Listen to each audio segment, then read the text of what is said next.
Hey guys, welcome to another episode of Genuine Chit-Chat. This week I am once again joined by Frank Burton. Now for any long-term listeners, you'll know that Frank has been a guest on the podcast before, on episode 34 I believe, where he spoke about his epilepsy. Well, in this episode we don't talk about that at all essentially, but what we do talk about is one of his books, because Frank not only hosts a podcast called the Ragbag Podcast, which I implore everyone to go check out, and he is also a father, so he's a family man. And he also has 2 books out, so he's a very, very busy guy. And this week we're going to be talking about his second book, as well as a lot of the things that go along with it, including writing process and that sort of thing. Now to confirm, you don't have to have read the book to enjoy this podcast. We specifically made it so it's kind of like, if you've read the book, it can make the book a bit better. It can add a few things to the book, knowing what some of the inspiration was, his sort of ideas behind a lot of it and things like that. But also, if you haven't read the book, it's quite a good advert for it in a sense. You know, it's very interesting hearing someone talk about, you know, their writing process, what their inspirations were, a lot of the thought experiments that the book delves into, the idea of solitude, the world itself of 100, which is the name of the novel. The world that it's set in is a very interesting world as well. We also talk about sort of what milking a series is, and we use examples of like Star Wars and Doctor Who, and we talk about Frank's past in storytelling, and loads of other stuff. And that I've just spoken about, that's only in part 1, which is obviously this week. Next week will be part 2. Now, Frank has released his book, both like on a Kindle version, so ebooks, things like that, as well as you can buy a physical copy of the book from, I believe, Amazon. But he's also released a audiobook version for free on Bandcamp. Now, it is a name your own price if you want to download it, but there is no imperative to pay a certain amount. I would implore anyone to go check it out and pay money, because I think it's fantastic and he deserves money for the sort of work that he's done. But if you're a bit on the fence, you know, just go check it out on Bandcamp in the link I've provided in the description and see what you think. You know, see if you feel like it deserves money, or if you just want to listen to it and enjoy it. I'm sure Frank will be incredibly appreciative of people just generally listening to it, and money on top of that would be cherry on the cake. Just before we get started, I've got a promo for Witch Murderer, which is another member of the Britpod scene. You know, Frank's Ragbag Podcast is also a member of the Britpod scene, as is Genuine Chit-Chat, as is Witch Murderer. So it's a nice little sort of trifecta of British podcasting in different genres as well. You know, Ragbag is more sort of comedy and music related, Witch Murderer is true crime, and mine is, you know, conversational mismatch and whoever I find interesting, I just talk to them. So a bit less talented, I guess, a bit less skill required to do what I do than what Gemma and Holly do, Witch Murderer, and what Frank does. But, you know, check out all 3 podcasts and do yourself a favour. Anyway, I'm going to stop rambling now. So I'll be back at the end to talk about future projects and what's coming up in the next episode, blah, blah, blah. Be sure to like and subscribe in all the usual places, share with your friends, etc., etc. You know the deal. I hope you guys all have a great day, and I'll talk to you at the end of the podcast. Hi, I'm Holly. And I'm Gemma, and together we are the co-hosts of the podcast Witch Murderer. Each week we discuss 2 murders, and we try and focus more on the victim's perspective.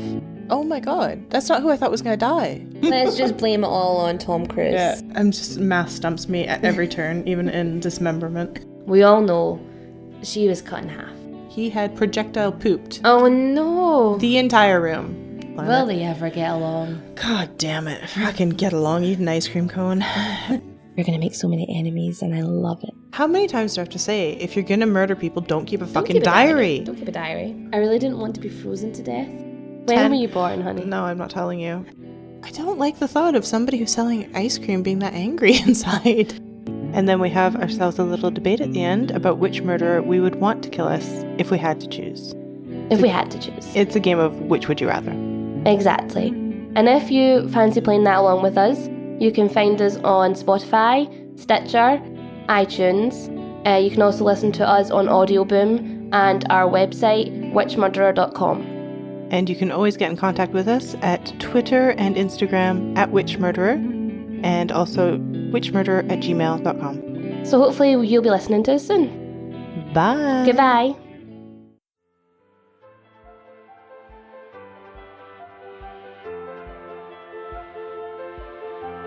Welcome to Genuine Chit-Chat, where we have honest conversations with interesting people.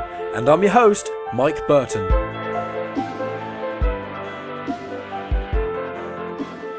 There we go then. So today I am joined once again by a man who shares my last name, Frank Burton, or rather I share your last name because you're older than I am. So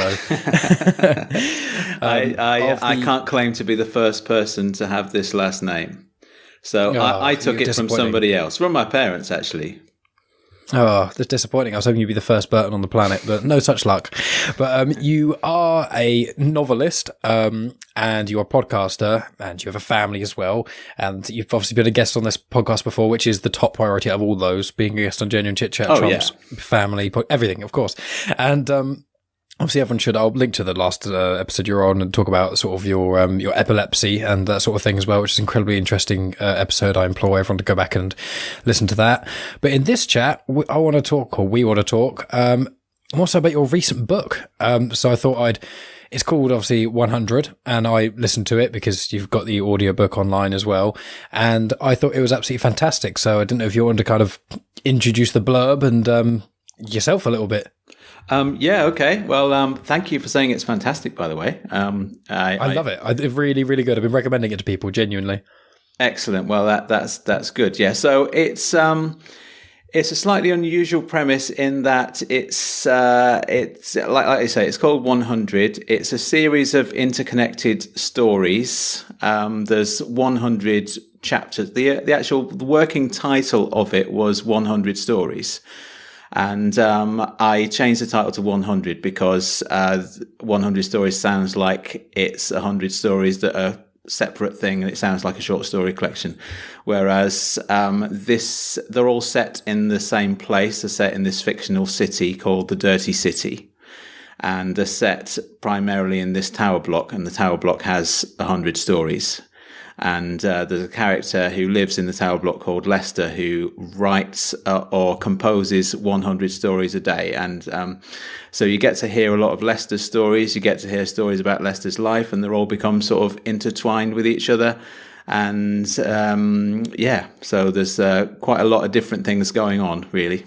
Yeah, I mean, one thing before when you reached out to me and we spoke about, because we spoke on the last podcast, or at least when we were recording the last podcast, about you doing another book, because you had a book of short stories, which we were talking about before we started recording, which was the History of Sarcasm, and you said that was released about 10 years ago. But with me, I've read short stories in the past before, like Anthony Horowitz, he had a few, and I was never that into short stories because I quite like longevity and things being interconnected. Like I love Star Wars and the Marvel Cinematic Universe and these sort of things where they're self-referencing. So when you mentioned about being short stories, I was a bit apprehensive. I was like, I'm going to give it a go because open-mindedness, and obviously I want to chat about the book. And then as you listen to it, you realize, I mean, how you managed to write it, we'll get into that in a moment, but it's brilliant because each chapter is different length and things. So some of the chapters, obviously 100 chapters when I listen to it, some chapters are like a minute and a half long, but others are like 8 minutes long. So it does vary. But it starts off where, each thing is kind of individual. And then one references one of the earlier ones. And then it kind of slowly over time, one realizes that it's not necessarily like, as you said, the reason you named it that way, it's not 100 stories. It's like, it's 100 almost chapters, but the chapters aren't necessarily from the same book, but they are about the same characters and same universe. And I just think you've created this world where each chapter is basically an insight into one aspect of this world. And I think the way it all interconnects, especially by the end, is done so well that I'm just, how did you plan it? Like, did you have like the biggest mind map ever or something? Because I just wrapping my head around that. It's mental. No, it probably would have helped to have some kind of mind map going on there, but it was all just sort of ideas floating around, really. And it kind of just developed organically. As I say, it was originally going to be a series of standalone short stories. I was going to write 100 of them. It was almost like a little challenge that I was setting for myself. Okay, I can write a short story. How about you write 100 of them? How'd you like them apples, mate? Try that. So I thought I'd try that.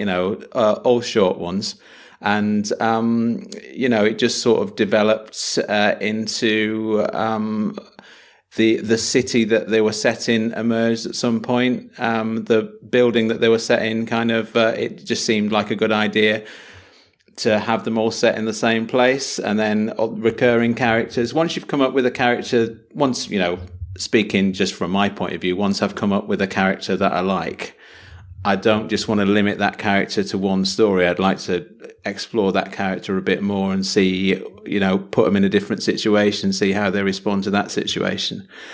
And that's just how it kind of developed. It's kind of developed naturally. I stuck with the concept of having 100 of them, and that was a nice little motivating factor, I suppose, in terms of this is my goal. My goal is to write 100 of these. I'm gonna do it. I'm gonna write 100 of them. And in fairness, I wrote more than 100, and I'd cut out the ones that I didn't. So I had something to work with. I cut out the ones that didn't quite fit or didn't quite work or whatever. And I'm pleased with the end result. I think it's kind of accidentally worked out pretty well. I think in terms of my writing process, I've been doing it for quite a long time, and what I have figured out from my point of view is what works for me as a writer and doesn't necessarily work for other writers. Because if you read the writers' sort of creative writing handbooks and how-to guides about how to write, they say, don't do this, but it works for me. Make it up as you go along and don't have a plan. Oh, wow. And for a lot of people, that's rule one is have a plan and don't make it up as you go along. But for me, it just works. If I don't have a plan, I make it up as I go along, see how things pan out, it works for me. That's... It didn't even seem that way at all. When you, I'm going to keep saying for all the listeners, obviously you can get a physical copy of the book, or you can listen to the audio version. I listen to the audio version. So in this, I'm not going to keep correcting myself. I'm going to say when I listen to the book, and I'm going to use all the wrong verbs and things, but because I'm going to be using the word book. But when I was listening to it and things, I found it seemed like you had planned it so well. So that's kudos to you doing it in that way and it being sort of the best way for you. But generally, I was listening to the book, and especially when I got to the end, I was just like, I couldn't visualize how you'd planned it. And obviously saying that you haven't, it's almost more overwhelming because it's just like, well, it all works together so well. And what I do like is you mentioned about the characters, and the characters in the book are especially interesting, especially because it's not like, a lot of books is chapter 1, this is blank. You learn about blank for however long, for ages, and then you watch blank go into this situation, slowly grow as a character. Whereas what you've done, not only because of time jumps and things, but also because you've got characters that show up, some intermittently, some more regularly than others. There's the character Lester, and I think he's probably the most... there's not really necessarily a main character from what I gathered, but he's probably the most prevalent character. And the way he interacts with other characters as well, and you get like these little stories. You have like one little story that just seems like a cool, like a thought. What's the term for it? I've literally dead set. I've lost the word for it. Are you looking for the word vignette by any chance? I've never even heard that word. Oh, okay. So well, that's obviously not the word. Who knows? I've lost it now, but I'll. That's fine. It basically just almost like you create this idea, and there's just a really interesting sort of moral situation, or there's a part of the book where some people could not read minds and things, and there's some great chapters in there where you've got like a relationship and how that would work if you can read each other's minds, and lots of other things that I hadn't even considered when it comes to like mind reading, like dream reading and things like that. And it's like you get a little chapter and you just go, oh, that was just a cool chapter about that. And then, 20, 30 chapters down the line, that thing that was mentioned is actually a person who is related to something else that happens, and it all just intertwines and things. And when you sat down to write this book, what I want to ask is, were there certain things, I know you said you made it up as you go along, but were there certain things that really you wanted to include for definite, like a certain sort of, like the mind reading thing, for example, or having this dirty city that gets, more and more, as the story goes on, you find out why it's called the dirty city more and more. Like, were there certain like pillars you had, or was it all just as you go along? It's just kind of like, it's a big sort of bag of ideas that I've got in front of me. Let's pull an idea out of the bag and let's play around with that and see where we go. So like you say, we got a few chapters about mind reading. And the idea that I came up with was, for a short period in the Dirty City's history, people could read each other's minds. And then they couldn't. So I haven't explained how this has come about. There's no explanation as to how that's come about, and there's no explanation as to why they can't do it anymore. It's just like a weird phenomenon. Let's play around with that. So you know, I thought, well, what can we do with that? So I had a story about, like I say, the story about the couple who can read each other's minds, and they've sort of read each other's darkest secrets, and like he wants to leave her because of something that she has done, and then oh no, maybe it's the other way around, I can't remember, but anyway, and also and that's how I just from playing around with that idea, I came up with the idea of the slumber fairy, who was the girl who breaks into people's houses to read their dreams because she's interested in reading people's dreams. So she doesn't steal anything. She's just interested in collecting all these dreams from people. And that character then became one of the principal characters, because I quite liked the character that I wrote that story about. It was just going to be like a one-off story, you know, because I was just playing around with that idea. But then I thought, this is a good character. Let's see what we can do with this character. So let's play around with this character. And she became kind of the other central character. So I sort of like we were saying, Lester's kind of the you could call him the central character, and Eliza, who is the name that I gave to the slumber fairy character, she becomes like just as important as Lester is. And the sort of the second half of the novel is kind of the kind of story arc of the second half of the novel is all about Eliza trying to kind of find her way in the world type thing. And so it kind of grew organically from an idea that I was playing around with, really. Yeah, it works really well. And what I really like about it is that the characters interacting with each other specifically, that it's, you know, there's a lot of stories and things, and a lot of people do stuff online. I think it's called shipping, which is, you know, when you have two characters from a certain universe and they just, for whatever reason, don't interact on the screen, and everyone's like, oh, I really want them to interact and stuff. And I did have that with a couple of the characters, sort of the world's oldest man, you know, he was just in one story, and I was just like, well, that story was interesting enough to just be him being the world's oldest man. And then he's in it from that point, sprinkled a bit more, and the interactions he has with a lot of the characters and things. And I wanted to ask you as well, what was his name? Defo Trezor. Was that name because, did you take that name because you like Nine Inch Nails or something like that, or was it just a name that came out of nowhere and just sounds like a rock name? No. Trezor is it was, I don't know if it still is, but like a German techno label. And Defo, I don't know where I got that from, but it kind of fit with the surname. But he was supposed to be kind of you know, sort of I don't know much about Trent Reznor, but you know, it's kind of a Trent Reznor / Nick Cave / you know, that sort of elusive, enigmatic rock musician character. He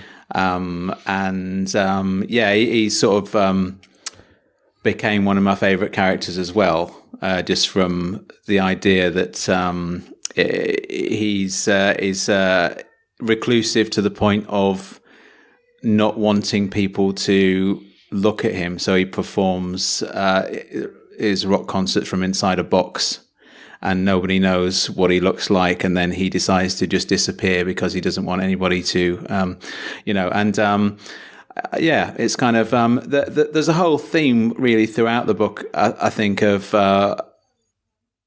wanting to be on your own and being happy being on your own, and the joys of solitude.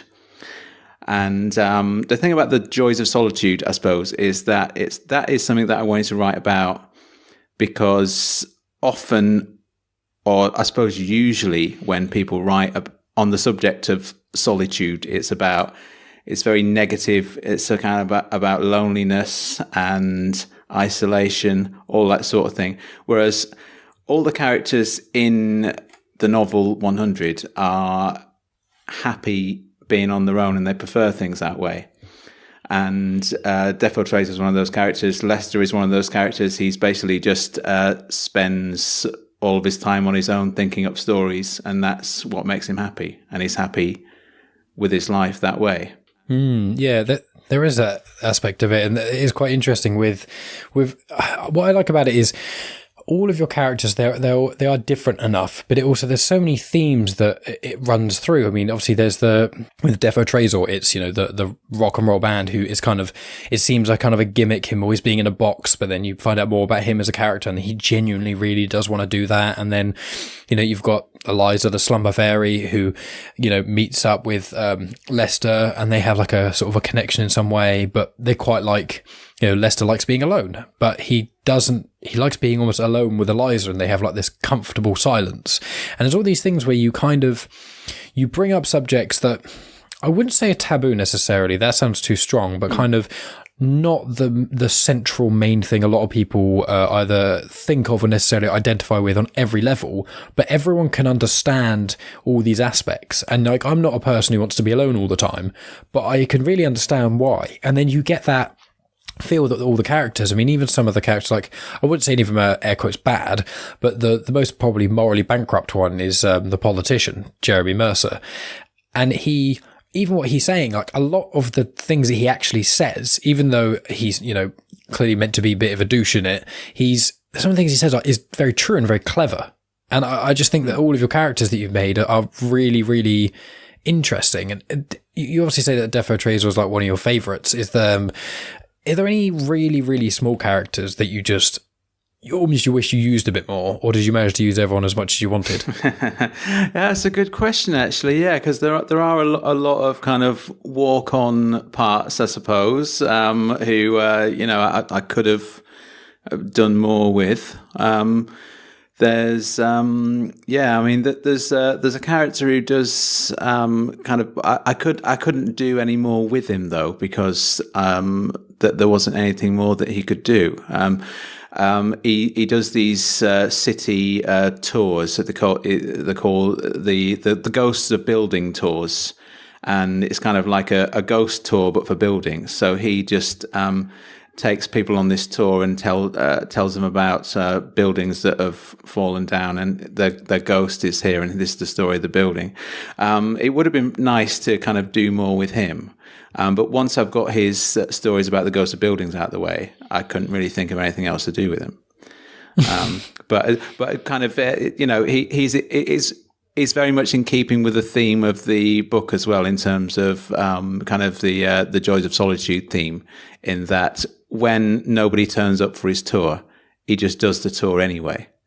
So he'll just walk the streets talking to himself, saying, here's this building, here's the story of this building, and it doesn't bother him that there's nobody listening to him, because he's happy just doing that tour by himself. It is brilliant, and I do love how the world opens up. I was getting genuinely invested in the world, and one thing I was thinking was, obviously, I hope this book gets read by as many people as possible, and you become wildly famous and rich beyond your wildest dreams for this book. As fingers crossed that will happen. But I think the book itself would work. I mean, I implore, as I say, everyone to go check it out, especially because if people haven't got any money, they can go on Bandcamp, and you have a sort of name your price sort of thing as well, which I really like. And one thing about the book is I found the whole time I was listening to it would make such a good series, like a Netflix show or something like that. Because I was thinking, like, there's shows like Black Mirror, which are individual episodes, and they are only individual. They don't link with anything else. So there is already that. And there's another one I think it's called Easy, and that's like that as well, where they are just short stories. And I was thinking about how it would actually work with your book, and how you'd have it. You'd have like an episode, and that would be like several chapters of just random little one-off things.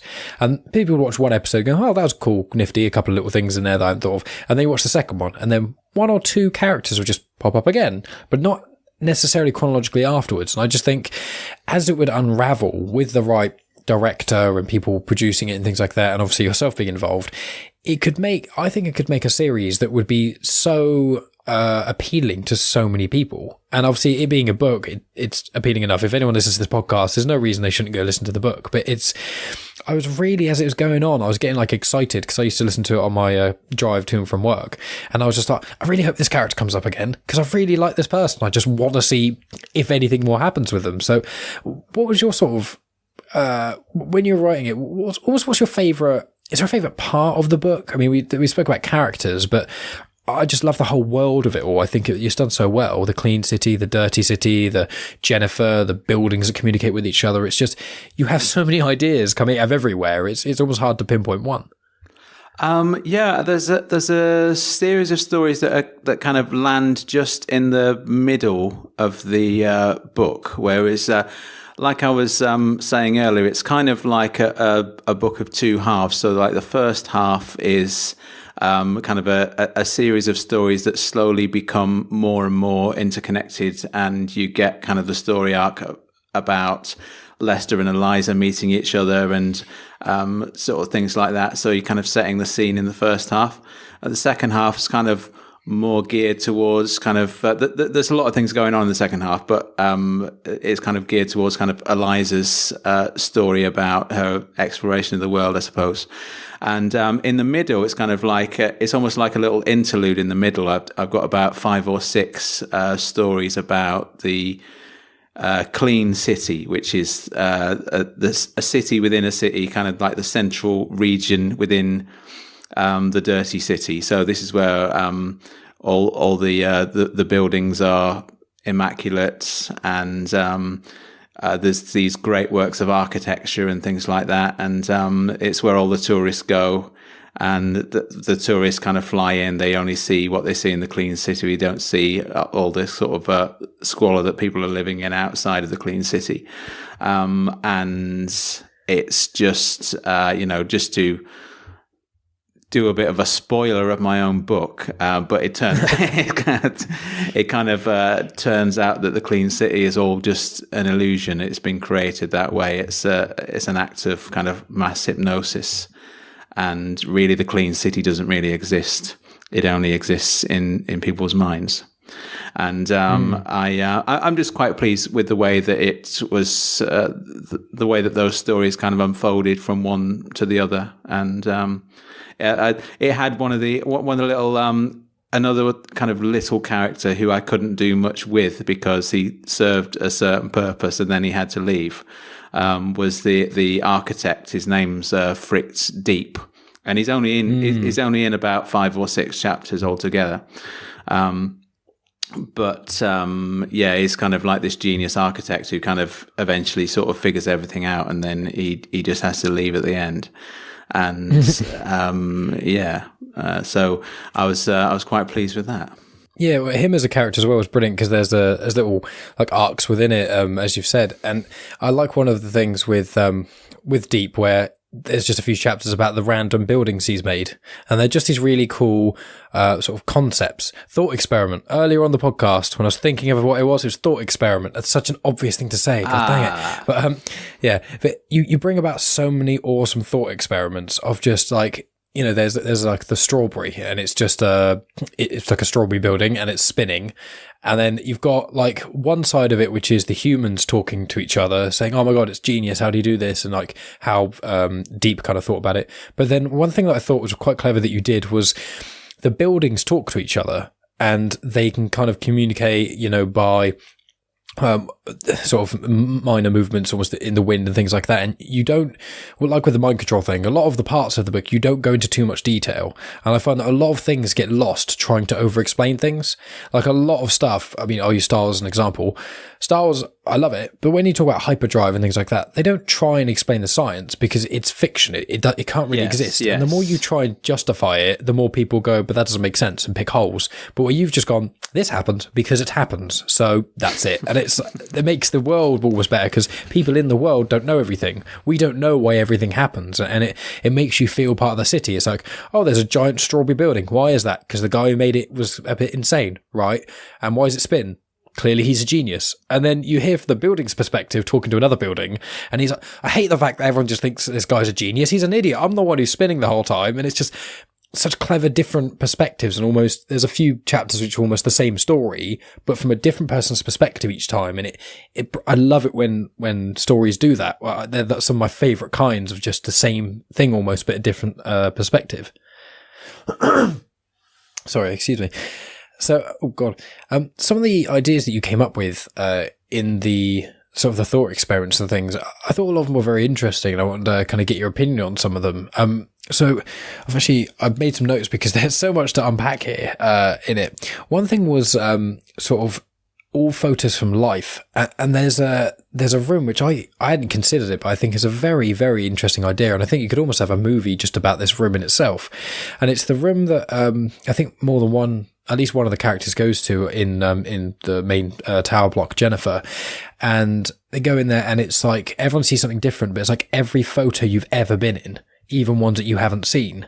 And I really hadn't thought about that, but like when you're walking in town or something, and then someone takes a selfie, and you're just in the background a little bit, and it's just every photo you've ever been in. Like, how did you think of that? Like, did you think about that sort of thing quite often, or did it just come to you one day? Well, it was I can't remember exactly how I thought of it, but I think it was the just applying logic to an idea. So I was I came up with this character.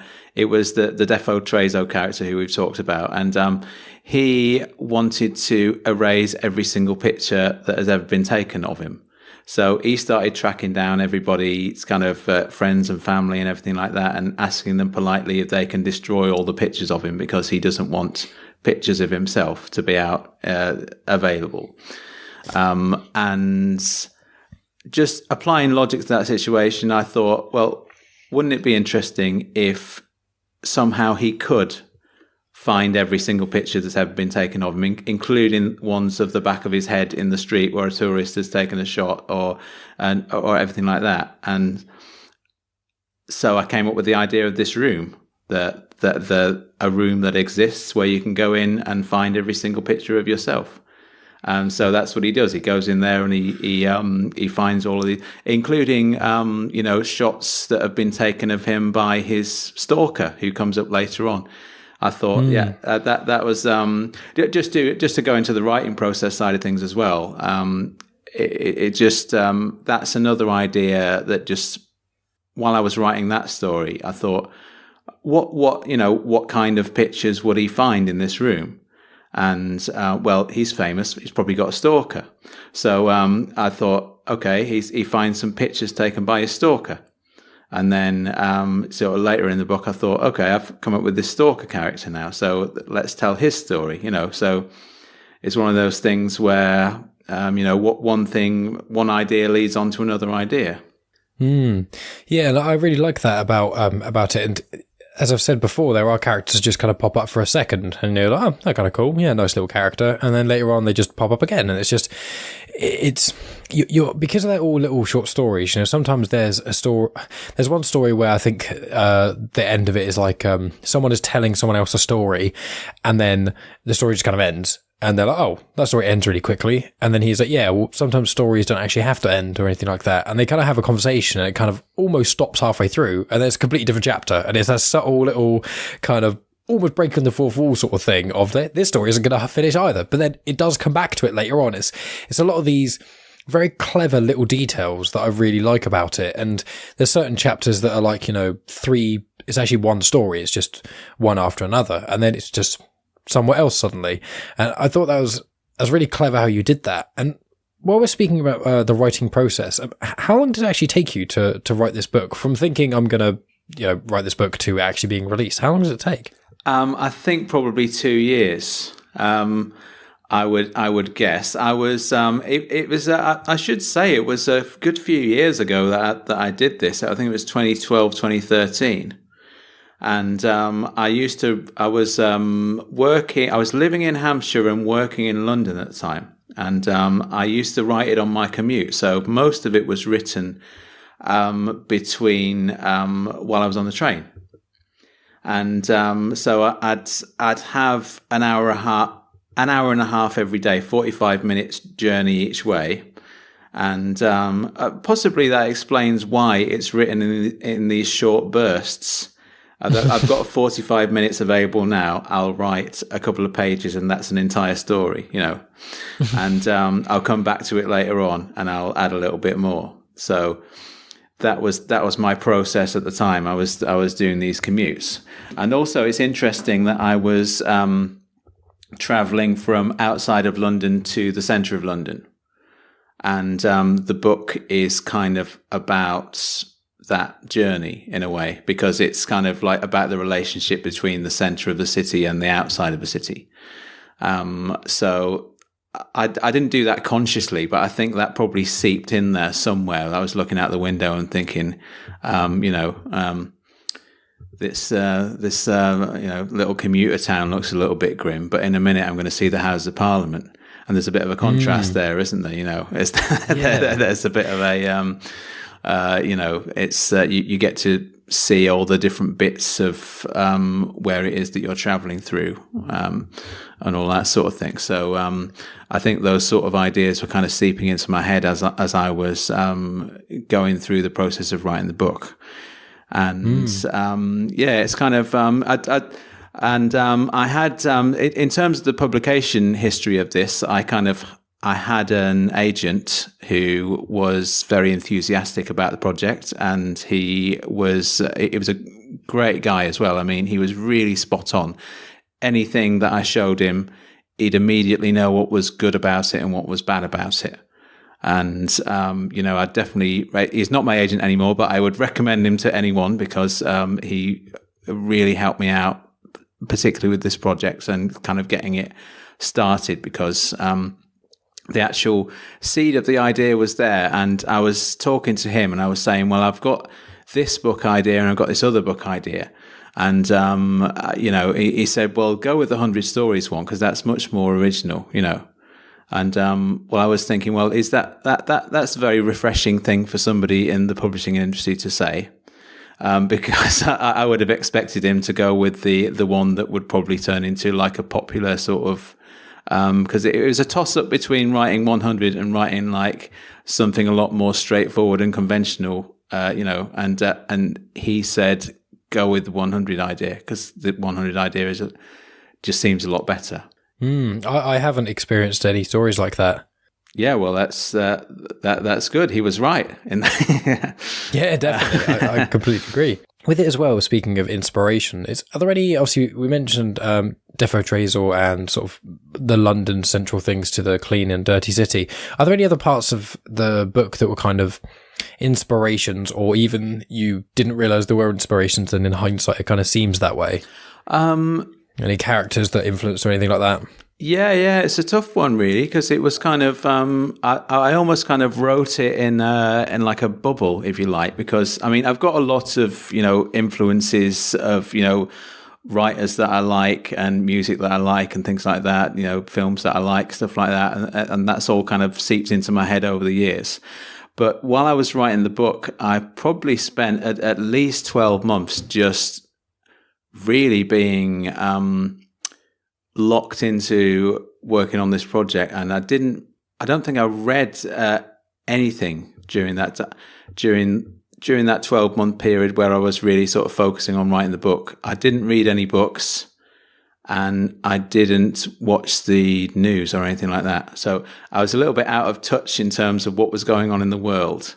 And I was kind of doing that deliberately, because I wanted to really I didn't want there to be too much outside influence on what I was doing, because what I do find sometimes is that like if I kind of I tend to have like periods where like I'll read a lot and I won't do any writing during that time, and then I'll stop reading and I'll do some writing, and while I'm writing I don't do any reading.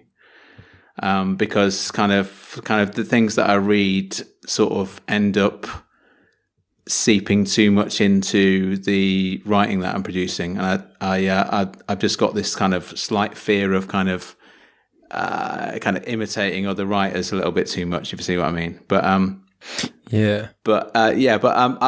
think it was, in hindsight, I think it was a very good approach to take, because I think this book has turned out to be kind of, like you were saying, it's not like other books, it's kind of, it's got its own kind of, it's kind of like its own little world.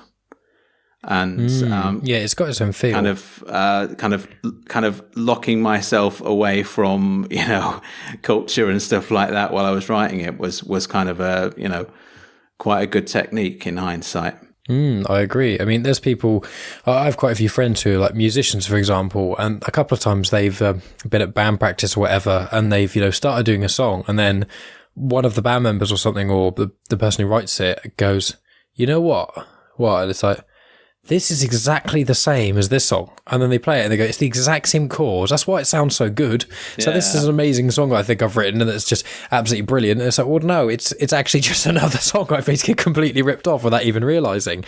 So it is interesting you doing that, that sort of isolation in a sense of just focusing a lot on and letting yourself in the world, because it's a very human book. There's obviously a lot of crazy things that sort of happen in it, but it's not like, aliens invade and then there's this big showdown or anything. It is just lots of cool thought experiments of, there's the mind control thing, there's the sort of the pollution and the clean and dirty cities, and then the buildings talking to each other, and the chapters about all the different sort of buildings, and they almost have different personalities. But it's also with with the book as well, it's as every chapter can be a different resident of Jennifer, each resident has got their own little way about them as well. And it's I really want you not to try and influence you in any way, but I almost want you to write another book about the same, not the exact same thing, but with so many of the same characters and things, or even just like another city somewhere with another set of things, because just it's almost like the 100 pieces are all a piece of a jigsaw puzzle, but when you put all the pieces together, it doesn't make some one big, perfect, complete picture. It puts together certain images that are kind of clumped together over this big canvas. And I just find there's so many pockets there where there's so much room for expansion. It's almost like you could have movies about each of the individual characters, Yes, but then I also like the idea of just creating a thing and then just leaving it. I like just just having a short burst of an idea and then just going, da-da, there you go, and then moving on to another one. You see what I mean? Yeah. Because it's there's just using the format that I am using with this book. It's kind of like you can kind of do that, within the rules of that world, or within the rules that I set down for myself while I was writing it. I don't need to kind of, go on for too long. I can just go, there you go, da-da, let's move on, and let's do another cool thing now, Yeah, definitely. Well, one of the things I'd like to get your opinion on this as well, because I've had discussions with friends. I think off the air, I don't think I've had discussion about this. Is the term of like milking something in a sense. One example of things get milked to an infinite degree is horror films. Freddy Krueger's incredibly well known as, Nightmare on Elm Street, and so is Jason Voorhees from Friday the 13th. But a lot of people don't realise there's like 10 or 12 films of all of them. There's, 4 Jaws films. There's so many films, especially horror, which just, they get so many. It's basically, oh, this is really great. Now let's make another one that isn't so great. And then let's make another one that's actually kind of bad. And just keep doing it until they're so bad that just no one likes them anymore. And it kind of ruins the franchise a bit. And a lot of people have been saying that about Star Wars and Marvel and all these sorts of other things. So I'd be interested to know what your opinions are on the term sort of milking it. Like, some people would say, Star Wars milked it after the original 3. They should never have done more than that. And then other people say, no, they're milking it now because of this. And I spoke to someone else about it and they said, well, milking it was when they started releasing toys of every character. And for me, in my opinion, I think that one's opinion of milking is only when something you like becomes essentially crap and you're not into it anymore, and then anything after that point is milking it in a sense. But I'd be interested, because obviously you're a very creative individual, so of your own work in a sense, as well as other things you see, what was your opinion on milking in a sense? Well, it's difficult to sort of distance yourself artistically from the idea. If there's money involved, you see what I mean? If somebody's making money then from a commercial point of view, then why not just carry on doing that thing? It's kind of like, people like chocolate biscuits, so let's just carry on manufacturing chocolate biscuits. And we'll stop, when people stop liking chocolate biscuits, we'll stop making them, and whereas it becomes muddled when it's something a little bit more creative than chocolate biscuits. So if it's Star Wars, for example, let's carry on making Star Wars until people get bored with Star Wars. But the thing is, like with those big franchises like the Marvels and the Star Warses and the all of that sort of thing, Star Trek and all that, there's always going to be an audience for them, and there's people are always going to turn up if there's a new Star Trek film or if there's a new Star Wars film, regardless of whether it's good or not. And it's not for me to say whether. I mean, I'm not a big fan of most of these franchises. I mean, I was my one's Doctor Who. Oh, okay. Because I kind of I grew up with that, and there's been the reboot over the last kind of 10 years or so, or however long it's been rebooted for. Yeah. And it's kind of like I gave up on the last series of Doctor Who, not because it was a female doctor. That's a lot, because I felt really angry with myself for that, because there was I don't know, there was a lot of kind of sensationalism in kind of the right-wing press about, oh, it's political correctness gone mad, they've given a man's part to a woman now, what's going on with the world? And I think it's great that and I think Jodie Whittaker was good at playing that part, and there's no reason why she shouldn't have played that part, but the show just wasn't as good. It's not down to political correctness, it just wasn't as good. It's not as good as it used to be. Yeah, it's and that's just the way it is. But if a show's been on for like 40 years or 50 years, then it's bound to reach a point at some point where it's just the way it is. But I mean, there's always going to be an audience for Doctor Who because there's people love it, but it's not the fact that people love Jodie Whittaker or they love that they love the concept and they love the character of the Doctor and they love the idea of traveling in time and everything like that. So as long as you don't completely fuck it up, I mean, you'd have to, as long as you don't, I actually think, on that subject, I think the reason why I don't like Doctor Who anymore is that the newer ones that they've made have been more aimed at children, which it seems to me, I don't know what the intent behind it was, but it seems to be much more of the sort of thing that you would see on children's TV on like CBBC or something. And it's a well-made show. It's just it's not designed for a 39-year-old man. and I think that's, and I applaud that, I really do, because the problem that the Doctor Who, I mean, we're getting off topic here with the keep it going. I love that. I mean, that's all I want. The problem with when they brought Doctor Who back was they had to appeal first of all to children, and second of all to people who were in their 30s and 40s and 50s who watched it when they were kids. So you've got two different audiences there that you're trying to measure up with each other. Because children don't care about the old show. They didn't see the old show, and they don't care whether the new show matches the reality of the old show or whether it contradicts what happens in the old show, because it's not that's not on their radar. And I think what they've done with the recent series of Doctor Who is that they've just made it for kids, which was a nice move. I think it's probably pissed a lot of people off who you know.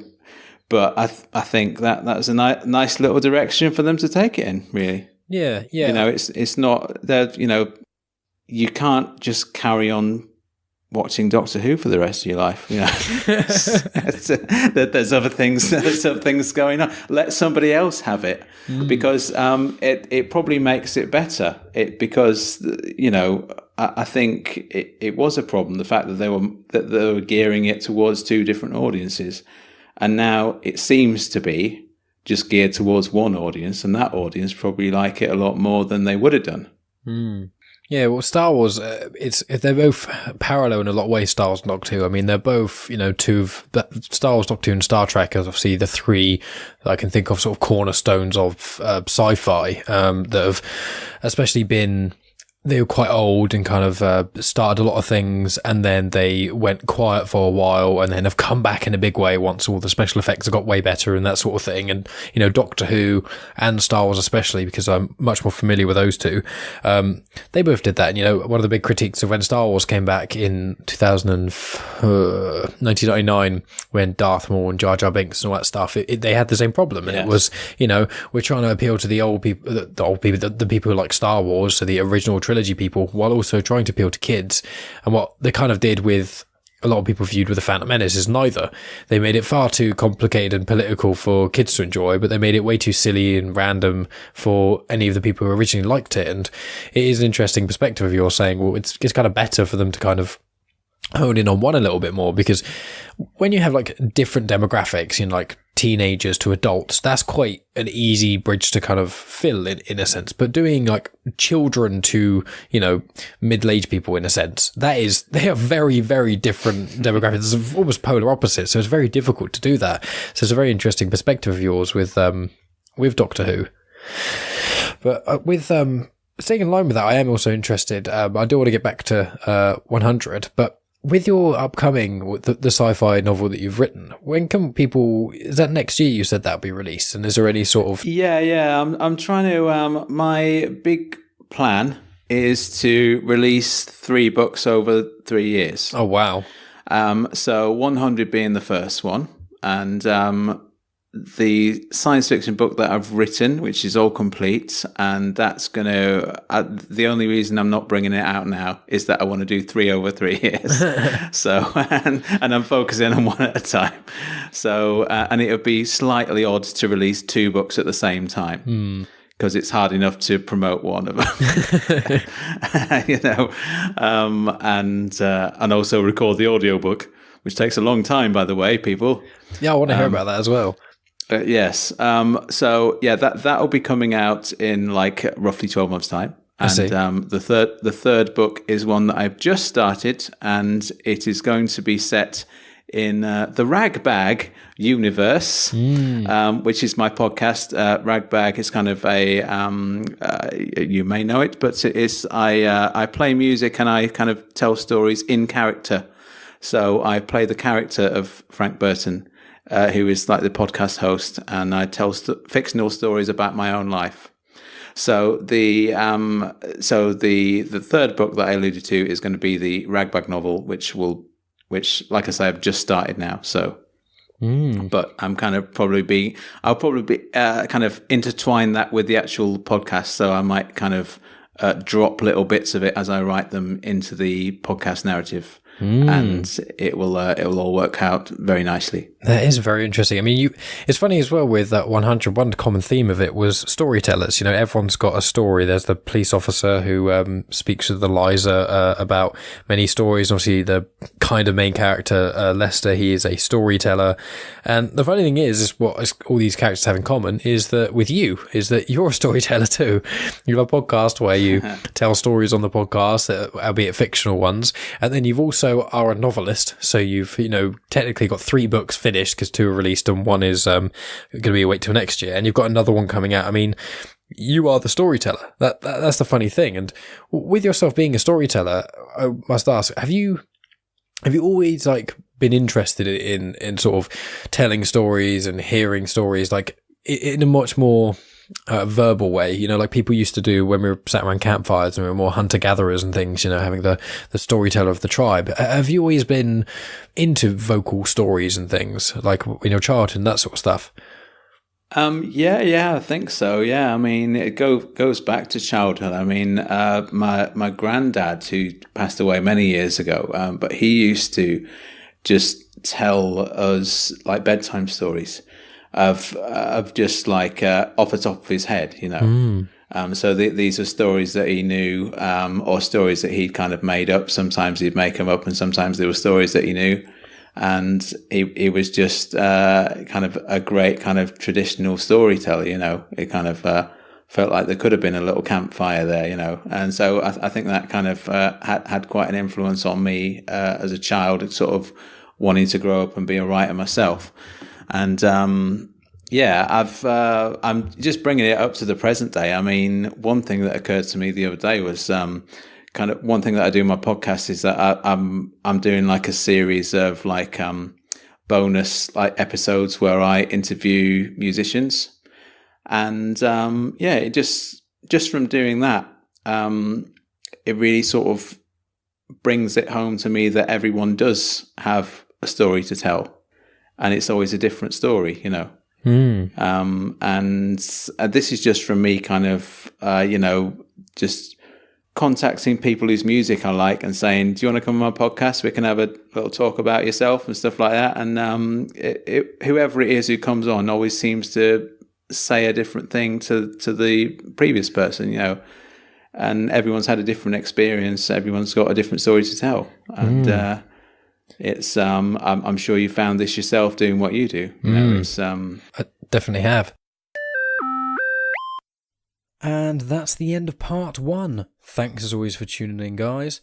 As I said in the intro, part 2 will be released next week at the usual time, so that conversation will continue to flourish from there. Coming up, we have got, I believe I'll be releasing after next week, obviously being part 2.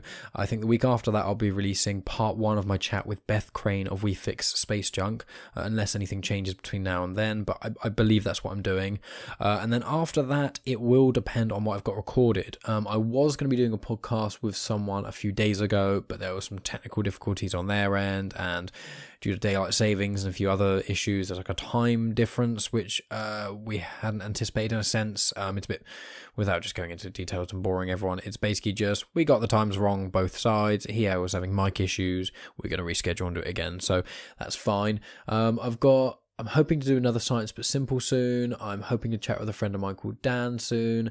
There's 5 or 6 other podcasts I've got planned at the end of April, start of May. So hopefully I'll have quite a few in the pipeline then. But that's about it from me, I think. As I always say at the end of these podcasts, you know, thank you to anyone who listens this far. It means the world to me. Also, if you could, you know, reviewing and on iTunes and that sort of jazz, that is always appreciated. But also sharing with your friends and things. You know, this podcast has quite a big back catalogue. So if you're a new listener and you're listening this far, just check out some of the other episodes. Maybe check out episode 34 with Frank, where he talks about his epilepsy and a little bit sort of scratching the surface about his writing, but he also goes into more detail about his podcast there. So episode 34. Maybe you want to check out, or you can check out any number of my other ones. I've got a couple of chats with my friend Wayne, who is also an author as well as being a paleontologist, and so if you go back in the back catalogue, I can't remember exactly when that is, and I really should have looked, so I do apologise. I think it's around the 20s that I spoke with Wayne about his book, so if you're interested in sort of stories and books and novelists and things like that, make sure you go check that out too.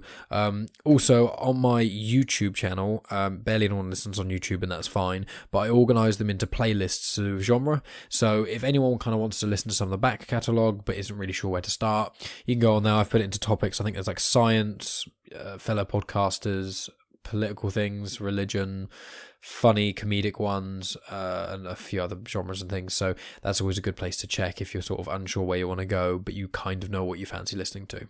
I think that's it from me, really, guys. There's not much else to add. I am off to Amsterdam tomorrow for 5 days with my lovely girlfriend. So if you're at all interested in my life or anything to do with me, then be sure to follow genuine_Chit-Chat at Instagram, or rather on Instagram, because that's where I'll be posting some things over the days I'm there and probably the weeks, including on my story, which I've only really started doing recently. So yeah, I think if you're listening as soon as this has come out and you've somehow managed to get to the end within 24 hours, then kudos to you. And if you don't follow me on Instagram, you can see that I've had crumpets today with Easter bunny shapes. You know, that's the kind of level of excitement that I am offering on my Instagram page. So, you know, not to toot my horn, not to say that I can compete with The Rock or with Joe Rogan or anything, but bunny-shaped crumpets, that's pretty fucking special. I will say that. Anyway, guys, thanks as always for tuning in. I appreciate each and every one of you, and I'll talk to you all next week.